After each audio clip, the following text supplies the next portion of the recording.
ওয়ালাইকুম আসসালাম। এই একটু কাছে দাও।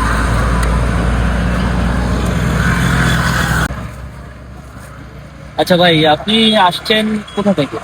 বাসা এইখানে। বাসার কাছে। আপনার কাছে সব কাগজপত্র আছে? জি আছে। একটু দেখাবেন? জি অবশ্যই।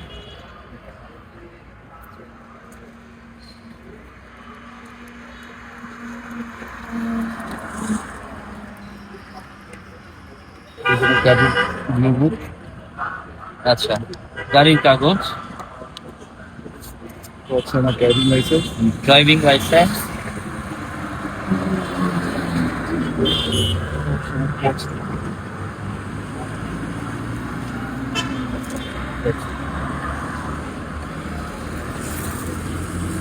আচ্ছা, কাগজপত্র ভাই মোটামুটি ঠিক আছে। তো আপনি তো মানে গাড়িতে হেলমেট ব্যবহার করতেছেন না। আসলে আপু হয়েছে বাসা এখানে আসছি, একটু কাজ ছিল। এটা একটু রাখেন। আপনার বাসা এখানে ঠিক আছে, কিন্তু আপনি আসতেছেন একটা হাইওয়ে। দেখি আপনি আহ, দেখতে পাচ্ছেন জি। যে এটা হাইওয়ে। আচ্ছা, তো হাইওয়েতে আমরা যখন চলাফেরা করি, আসলে আপনার বাসা কোথায় এটা বলে কয়ে কিন্তু অ্যাক্সিডেন্ট হবে হবে না।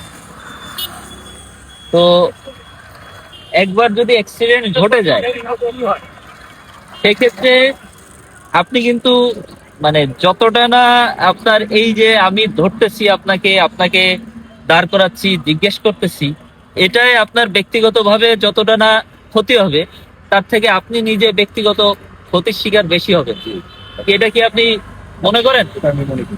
হ্যাঁ, এটা আমি মনে করি। আপনি হয়তো আজকে আমাকে ফাঁকি দিয়ে চলে যেতে পারেন, নাকি জি।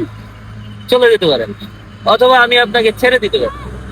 কিন্তু একটা অ্যাক্সিডেন্টের শিকার যদি আপনি হন, এটা আমারই হবে। তাহলে ক্ষতি কিন্তু আমার হবে। আমার হবে হবে বাট হাইওয়েতে সবসময়, হাইওয়ে না, মোটরসাইকেল চালানোর ক্ষেত্রে আপনি যখনই বাসা থেকে বের হবেন হেলমেটটা নিয়ে বের হবেন। তাহলে হবে কি, ছোটখাটো অনেক সময় দুর্ঘটনা ঘটতে পারে চলতে গেলে। তো সেই ছোটখাটো দুর্ঘটনায় আপনার যে মেজর পার্ট মানে শরীরে, এই মেজর পার্টটা কিন্তু ক্ষতিগ্রস্ত হবে। অর্থাৎ আমাদের মাথা কিন্তু খুব সেন্সিটিভ। আমরা যদি হেলমেটটা পরি, তাহলে হয়তো ছোটখাটো অ্যাক্সিডেন্টের ক্ষেত্রে আমরা মাথাটা সেভ করতে পারবো, তাই না? জি।